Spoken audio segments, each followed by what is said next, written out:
to adjust your framing.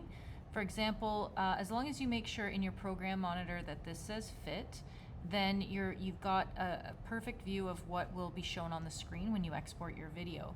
If it says, anything like this, then you're not really seeing the representation of what will be exported. So make sure it says fit. It's really important to understand that as you work in Premiere, it will run at half quality.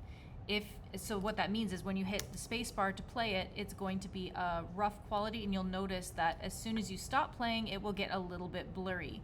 You can run it at full, but you run the risk of having your computer crash the more things you put on it. So it's traditional to run at a quarter or half, depending on how much is on your timeline. So just know that it's going to look low quality until you export, and that's normal.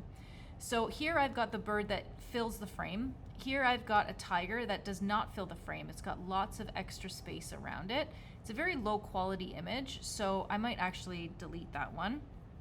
I'll show you how to fix it. So to force something to fill the frame, you can right click on it and go to scale to frame size, and it forces it to fill the frame. You'll notice that it doesn't fit all four sides, and that's because the aspect ratio of the tiger picture is not as wide as the widescreen base. So we can actually increase that a little more if we want to. So you can double click it, go up to effect controls, and what you'll see is this, it will look like this. You can click this arrow here to open it. If you double click on the word motion, it won't actually open it. So you got to open the arrow, and you can click and hold. Now don't just click and hold, and drag it to make it bigger. Now we don't have proper lead room on the tiger anymore, so I'm going to adjust this number right here moves from left to right, and this number here moves up and down. So I'm just going to move them a little bit over just so we maintain a little bit of lead room.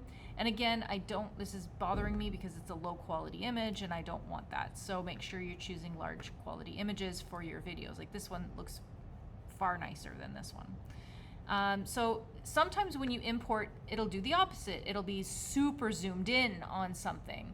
So in that case, you can go right click scale to frame size, or you can do it manually in the menu that I just showed you.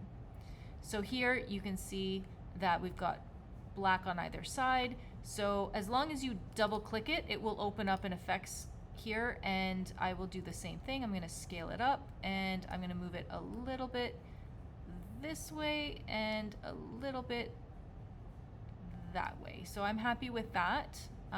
So that is how you can adjust your framing manually.